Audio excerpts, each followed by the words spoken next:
Welcome to the very first episode of the brand new Made podcast. My name is Max Feldman, and soon I'll be joined here by my guy Travis Graf. Before getting into the episode, I just wanted to break down a little bit of why we've gotten this thing started. It's been something that we've been wanting to do for a very, very long time now. There's a ton to talk about within the grassroots basketball landscape, and no one else is really doing it, to be honest. From talking to the players and the coaches, breaking down rankings, bringing forward the next crop of young players ready to enter the limelight, now seems like the right time for us to get started on breaking all of it down.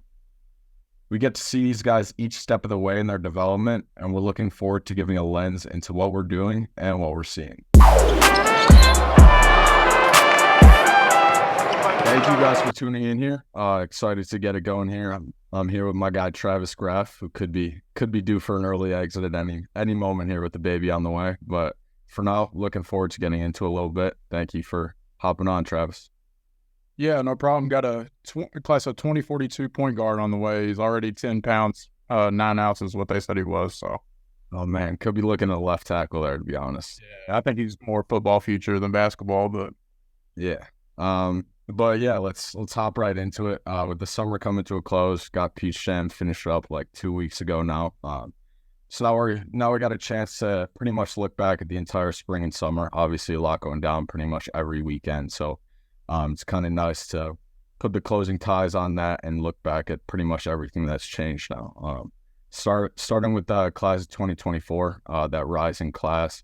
Obviously, every year, that's kind of those rising seniors. A lot of guys who create separation, a lot of guys who change the way they're looked at by college coaches, stacking up offers. So I think the first one at the top of our rankings that we look at is Drake Powell, a guy who kind of was around the 4 stars, maybe 50 to 30 guy.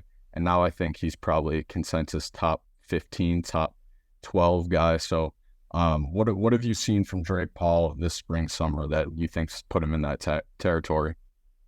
I loved watching him at Peach Jam. He was one of my top performers, and he made hoops all circuit team. I think it was first team he made. But he just made winning plays, played hard on both ends of the floor, shot the ball well, finished well, defended his butt off. So I really liked. I like where we have him in the rankings. I think now we got him top 10 now. So I like that we're ahead of the industry on that. I feel very comfortable about that one. Yeah, definitely. I think that's one that probably North Carolina is obviously happy to have locked that one down early, and that one definitely aged well for them. Another one that's kind of been on a different path, kind of exploded during the high school season playing with Camden, and now had a pretty big spring and summer with New Jersey Scholars, has been Billy Richmond. I know Kentucky offered early, but not a guy that was pretty known throughout the spring. So what did you see from him? What do you like about him so far? I think he's starting to polish up parts of his game that I was worried about probably a year ago. I think he's finishing better, shooting better. I love him as a defender that can guard 4 positions on the floor. I think we're the highest on him out of the whole industry too. I believe we have him at 17th now, I want to say. And I just love his two-way impact, and I think he's got one of the higher floors in the class and possibly one of the higher ceilings when you take into consideration how young he is. Yeah, absolutely. I think Scholars overall was one that I think people didn't really look at coming into the spring and think about we're going to be maybe towards the top of the UIBL or be a huge challenger. But I think his play was really impactful. And like you said, I think he still has some holes in his game, but he's still already so impactful. He's young for the class. So I think he's got a pretty high upside looking ahead as well. The guy that I wanted to ask you about has gotten some like blue blood offers recently in the past couple months. Patrick Ngongba. What do you think about him? Had a great spring, great summer. Where do you think he stacks up against the other bigs in this class? Yeah, I think he was fantastic for takeover this year. I think he's really asserted himself as one of the best bigs in the country. I don't think anyone's questioning that now. I think it's kind of about where he stacks up in the class and just exactly where he compares to a guy like Floyd Badunga or Marez Johnson, just within that tier. I would say I think I probably would have him as the second best big prospect in the class right now. Just incredible touch, really good shot blocker. He's not the most explosive athlete, but just has great instincts, really strong, tough, always plays hard, and really rebounds. So I liked him a lot. I think it was especially in a big class that already has some guys committed early and maybe doesn't have the most depth. Not surprised to see him being prioritized by a Duke and UConn and some others like that. Yeah, he to go to college for multiple years. I don't see him as a one and done right now, but there's guys that surprise and go that route every single year, so you never know. However, I think that wherever he goes to play college, he's going to be locked in for a couple of years. So I love that investment of some of these top schools offering now. Yeah, absolutely. As you kind of mentioned a little bit with our 2024 rankings, we've kind of had the chance now the last 2 weeks to look at them and see where we want to shuffle things up, maybe where we don't want to get too high or too low on some certain guys. So who do you think are some guys within 2024 that you found yourself fighting for and trying to make another push for? We have him at number 2 in the class right now, but I've made the argument that Jaden Quain should be number 1 in the class, just because for one, it's a weak class. I know he reclassed back. He just turned 16, but I think he's got I think he's the safest bet to hit out of any of the top prospects, just because he's got perimeter game that keeps on expanding. He's a solid rim protector, good rebounder. He's got to improve his motor a little bit, but he's 6'10", 240 at 16 years old, has nice touch around the rim, could put the ball on the floor, could shoot from the outside. That's the guy that I've been pushing hard to get at number 1. We got Dylan Harper at 1 right now, but I think Quains is my personal number 1. You know, I love Dylan. Well, absolutely. I think it was a pretty unexpected move to see the reclassification, but I mean, he's so talented and a guy kind of like I mentioned early on that is already so impactful on both ends of the floor, but also has so much upside. And he just once or twice a game, it feels like he does something that you've just never seen a player do before, especially when he is 16 years old. Another player I like a lot is Robert Miller. What's your opinion on him? I love Robert Miller. You've seen him a lot more than me, but the stuff that I've seen, I've never seen him live, only the film so far, but super intriguing. I think he's a guy who creates a ton of mismatches, really good out of the mid-range, and I know he's young as well, so I think a guy that I'm excited to see more of for sure this coming year. He's a guy that won't surprise me if he ended up top 10, 15 in the class, because he's young too, but you just got to be seen by more people. He played with TJ for most of the spring and summer, so just got to get more eyes on him. But I really love what he can do on both ends of the floor with the ball in his hands, and then defensively, he's versatile as well. Yeah, I'm definitely excited to see more. Kind of like him, not a guy who played Nike, Adidas, or Under Armour or anything like that, but a guy that I was super impressed with this spring and summer was Asa Newell, especially playing with USA. Thought he was super impressive, thought he was playing his best basketball. Last year, playing with Montfort Academy, obviously, as they always are, they were pretty deep, loaded with talent, loaded with high major guys and future NBA guys. He didn't really have the most consistent role, and I think this spring, summer, he's really turned a corner. And especially at FIBA, just screamed to me a guy that's going to fit extremely well at the highest level. Can shoot a little bit, big-time defender, switchable, blocks shots. Just think he's really beginning to find his way. So I think we have him at number 8 right now. I won't be surprised to see if he cracks a top 5 over the next year for sure. Another guy I want to ask you about is he's from up in your area, Darian Sutton. What's your thoughts on him? I know we got him probably ranked ahead of everybody else in terms of his ranking across the industry. We got him at 42, I believe. I saw him last year at Crossroads for the first time. I was like, who is this guy? Like, was doing super intriguing things. Didn't really know. I wasn't familiar with him at the time. And then he just kind of blew up this year. What do you think about him being from Chicago yourself?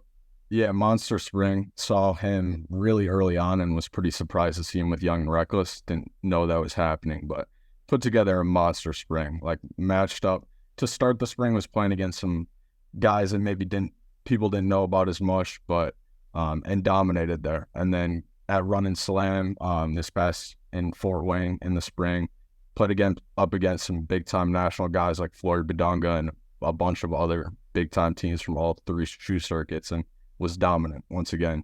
Can really shoot it, 6'9", super athletic, and just plays with so much like anger and energy at all times, and does so many different things. Really good passer, and obviously 6'10" with that length and big-time bouts.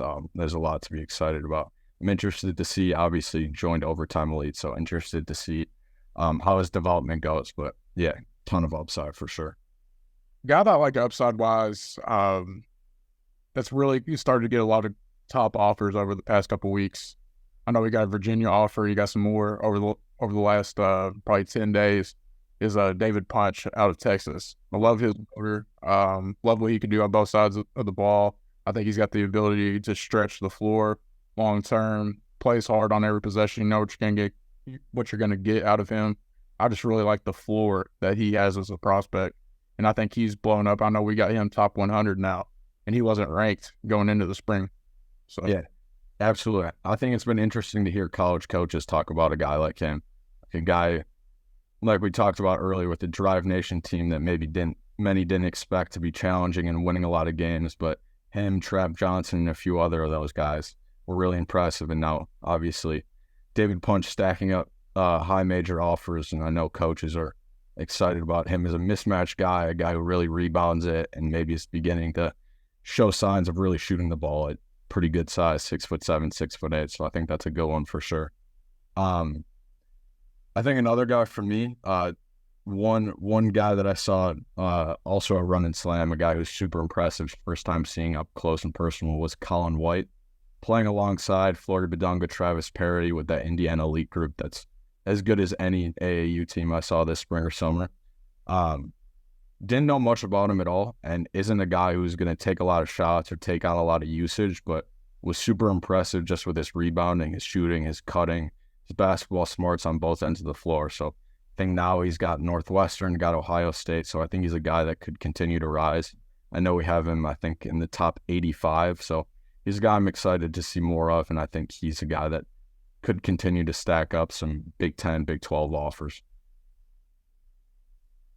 In terms of the 2025 class, moving on to that, what do you think of the E16 group this year? What do you think about the strength? I mean, obviously everybody knows Cooper Flagg, Cam Boozer. What do you think about the other guys that made a name for themselves this year, that like the 26s that people might not know about, like Jason Crow, Jalen Harrell, people like that? Yeah, I thought E16 division this year was probably my favorite division out. Not even just EYBL, but any division to watch, that was my favorite to watch. Thought it was super deep with just prospects on every team and a lot of new names, like you mentioned, like a Jalen Harrell, and so many others with those guys. But I'm excited. The thing is with Made Hoops, like they're not new names to us, but they're new names nationally. Yeah, no doubt. I thought it was cool to see. Obviously, much of the attention was those guys at the top, but yeah, it was very cool to see a lot of those guys assert themselves, a lot of names that we had been watching for a few years kind of make their presence felt at that stage. A guy that comes to mind like that is Caden Edwards with Pro Skills. Thought he had a great spring, great summer. And we saw him with those Ron Holland teams, Anthony Black at Duncanville. He's kind of a more reserved guy, really good pesky defender, really good in transition, but I think he's turned a big corner as a shot creator and getting those reps with Pro Skills, a really good Pro Skills team too. I think we've seen his confidence jump. So he's one I'm excited to continue watching. Any guys for you that you really liked watching there? Well, there's a lot of the 26s. This is my first year seeing them. You've seen them the past couple of years working with Made. I just started back with them in April. Mm-hmm. I really like Dakari Spear, Dylan Mingo. Jaden Hodge is one I like a lot. I really like Deron Rippey. And then Aiden Chronister is a guy. He was in the EYBL, but I know you're a big fan of him. He might be my favorite guy that the average recruiting fan doesn't know about in the 26 class. No, that's a great one. I thought it was a great welcome for him this spring and summer. Obviously, a guy with our Made stuff that we've been seeing for a little bit, and we could see the shooting, we could see the size, we could see the feel for the game. But I think, yeah, like you mentioned, I think he's definitely a big-time national recruit that not many people just in the spotlight are really talking about for sure. Who was the guy that you kind of got to beat your chest with this year? Guy that you had evaluated 6th, 7th, 8th grade with Made that on the EYBL circuit, either E16, E15 hit, and your evaluation was spot on? I think probably the biggest one that comes to mind, maybe not necessarily back to his middle school stuff, but Joshua Lewis, 2025 kid with Florida Rebels, was a kid I loved last year, playing 15s, just great size, 6'6", 6'7", and really shot the ball. great feel, great instincts, really good off the ball. And this year just fully came alive with Florida Rebels, especially in the summer. Had a good performance in Nike Top 100 too, and I think he's a guy I'm excited to continue tracking. Really, really high level, like two-way wing, great size, great athlete, really shoots the ball. So excited about that one for sure. Who are a couple of guys in the 25 and 26 classes that you think are being slept on nationally that need to have a lot more notoriety than they do currently? Yeah, I think another one straight away Chicago guy as well here is Phoenix Gill, the son of Kendall Gill. Doesn't play AAU basketball, but had a huge Scholastic Live period this year at Riverside Brookfield. Had a few very strong weekends, and has always had kind of that look to him. Really good athlete, good scoring instincts. Had a big finish to the year with San Ignatius down at state, and is really putting it together now. Added some strength, and I think he's a top 75 guy pretty strongly. I think we have him around the 50 mark, and I think he's a guy that really just many people don't know about. But I think as people get to see him a little bit more, I think he's a guy that'll surprise some people. Anyone for you like that? Well, since you went with Chicago guys, I'll go with a couple of guys from the Midwest. So Xavier Robinson, 2025, I love him. Love the overall impact he has on the game. Great rebounding guard, great defensive guard, can score in bunches, but he's just tough all around. His whole skill set is pretty even across the board. Not elite at anything right now, but good at everything. So I really like his floor. I think we got him like top 45 now. He plays for George Hill All-Indy. A lot of people like don't focus on those circuits, but he's a guy that needs attention. Same program that had Xavier Booker and Garway Dual last year. I think he's the next big one to come out of that program. And then Dazon Hall out of Indiana played with Indy Heat. I really liked what he did at Charlie Hughes. He was all over the place, just filling it up at Charlie Hughes. Just score the ball, got a good body. I think we bumped him up to like top 60, top 70 range in 2026. And that's a guy that I think could make a push for top 50 sooner rather than later. Yeah, those are both good ones. Talking about 2025, 2026, I think we'd be remiss to not talk a little bit about Cooper Flagg, Cam Boozer. So what are maybe 1 to 2 things that you saw this spring, summer that stood out in particular, whether it be anyone creating separation, just the level of consistent dominance from those guys, anything like that? I'll just think that it's nice because everybody talks about how down the 24 class is, how down the 23 class was. And everybody knows that the 25 class is great. He's got the elite talent up at the top. I think the 26 class fits that mold as well. I think you got a couple top tier guys up in 2026. Like AJ DeBonsa, Tyron Stokes are the household names, but then it's deep too. There's guys down at like we got Elijah Arenas at 13, Taj Ariza at 12. Those guys are guys in some classes that could be top 5, top 7. No So doubt. I think that's a testament to how strong the class is.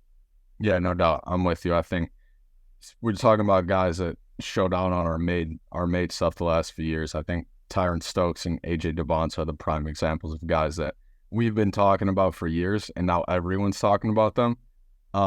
But yeah, their level of dominance, their level of how they impacted winning at the highest stage, pretty quickly was super impressive. And like you mentioned, guys like Elijah Arenas, even Caleb Holt, who's been doing it for 2 years now with Game Elite playing up at 17s, and then Jason Crow on EYBL as well. Guys who 2026 who are dominating at the 17 stage, and guys who got better as well throughout the spring and summer. I think not just with Cam and Cooper, but well beyond between those two classes. There's a ton to be excited about, and obviously a lot of guys who are continue to enter that mix just as they get older. Who's a guy that you absolutely love as a prospect that isn't in 2025, that isn't Cooper Flagg, isn't Cam Boozer? I think one guy that I've started to come around on a ton has been Chuck Love, a guy that I was really excited about after the winter, playing in Nebraska, and now he's obviously going to La Lumiere next year. But a guy that I think has come along well this spring and summer, and a guy I'm really excited to see more of. Another guy I would say is maybe my guy. I would say I'm going to go with F.A. Oliogu. I think a guy that I've been watching for years, but a guy that I think I saw him play his best basketball this spring at UA. I think it was UAA Session 2. Just played a few of the most complete games I've seen him play. Obviously one of the biggest flash guys in the country, regardless of class. Put guys on posters, block shots, do some crazy stuff just in terms of his strength and athleticism. But I think he's really learning how to impact the game. And now a guy that's headed down to DME Academy in Florida, and I think he's going to really welcome himself to the national stage there. So excited to see more of him. In terms of guys I would say are my, like, guys that I love, that I would bet on, I love Jalen Harrelson, another guy that I think is just good across the board. Don't know if he's elite at anything right now outside of he's got a great body at 6'5", 6'6", can legit play the point. I just think he's solid at everything. You know what you're going to get. I think you know what you're going to get every time that he's on the floor. I think that he might have one of the highest floors in that class after you get out of the Flag Boozer duo. There's Jasper Johnson from Kentucky. Obviously got to shout out one Kentucky boy on the inaugural podcast. But I love his length. 2025 guard, just transferred to link year. Just needs to put on some weight, but I love that he can take over the game in bunches. And I love the pace that he plays with. He's got nice touch, nice lefty stroke from the outside. A guy that I thought really rose his stock with me this year, though. Obviously, there's people in Texas that have been on him way longer than me. But whenever I saw John Clark play down in Texas at an event, he was like one of the biggest eye catchers of the spring and summer for me. I think he's great big man. I think he's versatile. He's gone toe to toe with every big man, notable big man that I've seen him play against. So, yeah, absolutely. And I think to finish up the 2025s, and speaking of Texas, I think Kingston Flemings is one we got to mention as a guy who really put himself on the map this spring and summer with San Antonio Future. Really good playmaker, big-time athlete. Had some good moments in Nike Top 100 too. Obviously played well at our Augusta Live to finish out the summer as well. So I think he's one that's going to be really intriguing to watch, see really where he stacks up within the class this year.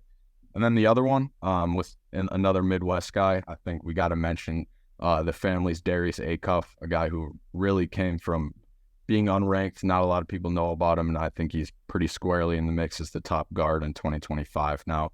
Guy who lit it up in UIBL, guy who lit it up in Nike Top 100. So one I'm definitely excited to see more of. What do you think of him?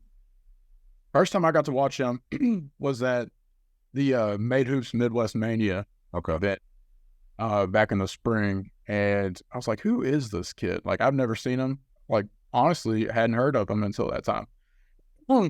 And they're like, oh, you need to watch out for this kid. Somebody from the family, so they're talking to me.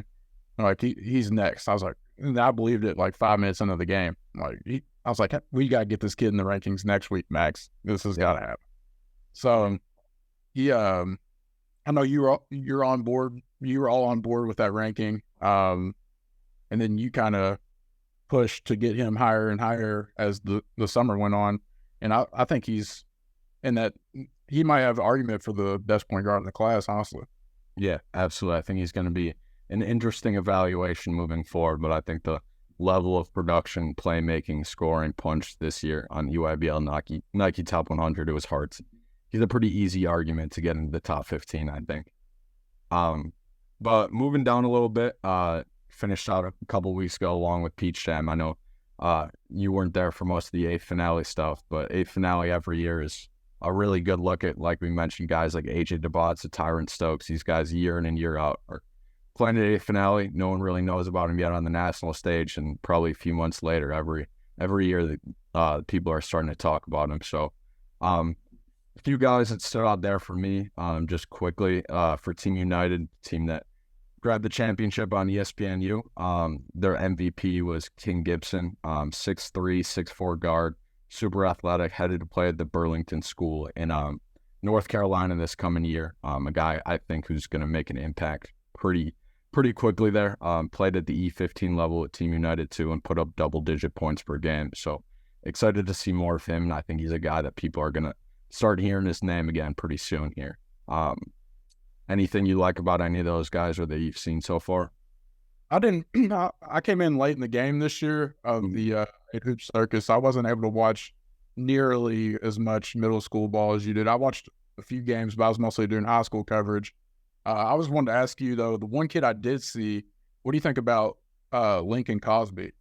Yeah, Lincoln Cosby, one of the guys that's definitely going to be pretty high up in our 2027 rankings when those drop here in the next 2 or so months. Just signed on with Overtime Elite. Originally, it was supposed to play in Ohio, Cincinnati area, and now is headed down to Atlanta to play with Overtime Elite. 6'8", super young, super long, has a great frame to build on and build out, but super skilled, good feel for the game, really good defensively, really good shot blocking instincts. A guy who also got better throughout the spring and summer, and as with any middle schooler 2027 guys, definitely had his bumps in the road, but it's pretty hard to miss the flashes of shot creation, shot making, shot blocking, all that for a 6'8" kid who just, I don't even think he's turned 15. I think he turns 15 pretty soon here. What about Navarro Bowman? What's your opinion on him? I know he's another guy that's highly regarded in the 2027 class that you, Eric, Hanford, others have talked about. Yeah, super young. Been playing with Team Takeover for a little bit here. Obviously, his dad is pretty well known, former NFL linebacker. Now Navarro is starting to find his way in the basketball court. Really good shooter, good athlete. Still pretty early on physically. Like, is gonna definitely get bigger, definitely get stronger, but plays with an edge, super physical. You can see the football DNA in him for sure. Never afraid to mix it up, play physically, defensively. So he's headed to play in the DMV. I believe it's at Paul VI next year. So I think a guy that will probably hear his name again pretty soon. And I think it'll probably catch some people off guard when they hear Navarro Bowman playing basketball in the DMV. But definitely super talented kid. I'm excited to continue tracking for sure. But you said Bowman isn't there physically, but he's already willing to mix it up, though. Yeah, one of those guys who's just willing to fly around, throw his body around for sure. I love that. Another kid last kid I want to ask you about in the 27 class. Like I said, you're probably the king of 2027 class basketball at this point. Cameron Mercer, what's your thoughts on him? Yeah, Cam Mercer, actually, 2028 kid who dominated. 2028 kid who dominated, played his best basketball we've seen him play this far. At finale, cracked the all-tournament team. Also another Ohio kid who's had some success already playing at the varsity level. But I mean, he's got a little bit longer, obviously, being a 2028 until he's a national name. But I think he's going to be really, really good pretty quickly. Already super polished, really good feel for the game. It's like playing true point guard throughout the whole spring, whole summer. 6'3", 6'4", really good size, super young, obviously. Still has a lot of things to figure out in terms of shooting and decision-making and just polishing up his body, but really impressive young name that I think a lot of people are going to know before long as well. So this time last year, everybody kind of knew that AJ DeBonsa and Tyron Stokes were going to be the top tier of the 2026 class. Mm-hmm. Has there anybody separate themselves into that tier of the 27 class that you've seen? Yeah, actually focused on 1 and 2 or whatever. Yeah, I think it's a little bit probably as bigger of a group, and I don't think it's as separated as AJ and Tyron were. I mean, that was like we'll see in the next few years just how that ages, but that looks like a pretty special 1 and 2. So I don't think it's anything like that to that degree, but I think there are a few names. Lincoln Cosby's one of them that we already talked about. The other one is Jalen Mitchell, playing E15 with Bradby Elite all spring and summer.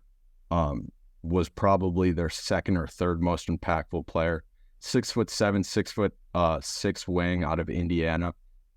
Super productive, has that mix of productivity, impact, feel for the game as well as the upside to continue growing, continue polishing up as a shooter. But I mean, he had a monster spring and summer, and I think he's right there in the mix for that top spot in 2027. The other guy I would mention is 𝘖evelopment, a kid from the DMV, played with Team Durant, 6'7", 6 foot, maybe pushing 6'8" now.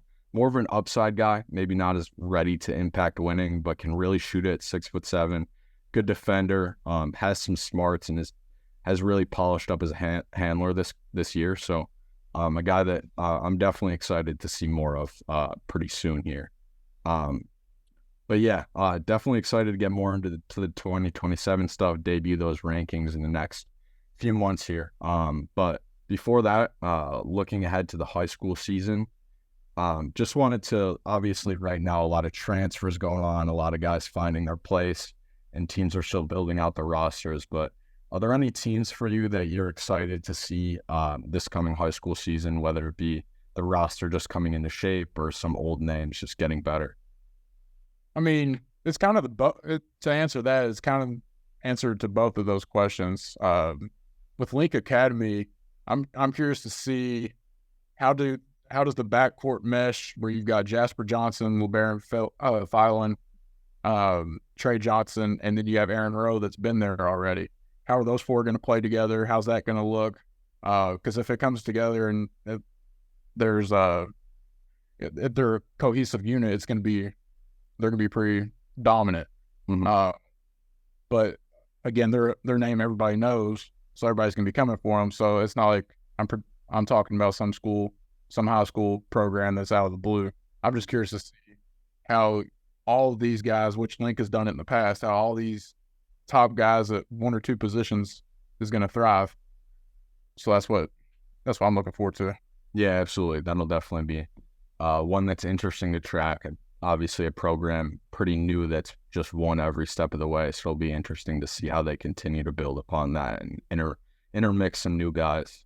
The one for me is 𝘿aximizing. We mentioned them a little bit earlier. A team that struggled this last season in NIBC and now welcomes in a bunch of new names, including a bunch of national names, including Jalen Harrelson, Chuck Love, a bunch of others, Ace Buckner, Jerry Easter. They're bringing in a lot of new guys. I think it's 5 top 100 guys they're bringing in. So I'm really excited to see how they kind of put that roster together and figure that out. But the talent there is no question, and excited to get a look at them early this coming fall and winter. But yeah, to wrap up here, just wanted to probably do this every episode moving forward. Just discuss one name, maybe like a 2026, 2027 guy that no one really knows, no one's really talking about yet. I'm going to go back to the bank here with another Chicago guy for the first episode. My guy, Gabe Solarski from Mean Streets and Bennett Academy here. 2026 guy, really introduced himself this spring. No one really knew about him earlier. Bennett Academy is a pretty successful program here in Chicago and usually rely heavily upon their older guys. And now they're welcoming in a new younger group, and Gabe Solarski is, I would say, arguably one of the best young prospects in the Chicagoland area and the Midwest, a guy that we already have in the top 40 of 2026. So I'm going to roll with him for the first episode. But yeah, any young guys you would like to bring out there? I'm going to talk about a guy that I know you really like, Darius Bivens. Yeah, it's my guy. From North Carolina, goes to Word of Life Christian. He's only about 5'10", but he's very skilled, plays at a great pace, shoots it well from the outside, great in pick and roll, good passer, great vision, good feel for the game all around. We got him at 126. I don't know, does he even have an offer? I don't think so. But he is, I think he's going to be a really good prospect in time. Yeah, that's a great one. One of those guys, looking back at our made stuff, a kid who was playing with a smaller program, kind of just was on one of those random courts during an off time, just watching the game. And there was this kid just super creative with the ball, really good float game, super shifty, great pace. And didn't hear much about him throughout that first high school season. And now late into the spring, late in the summer, he's starting to get some headlines. So a guy I'm definitely excited to continue tracking as well. But I think we're going to close it there. Appreciate everyone tuning in. Looking forward to putting more stuff out there. And appreciate you, Travis, for hopping on. I know it's a crazy time there. Got to stay on high alert, but appreciate you taking the time here. Yes, sir. See you next week, hopefully, unless actually that's to be determined. So yeah, we'll see. Long week potentially, but I appreciate it again. Thank you guys for tuning in.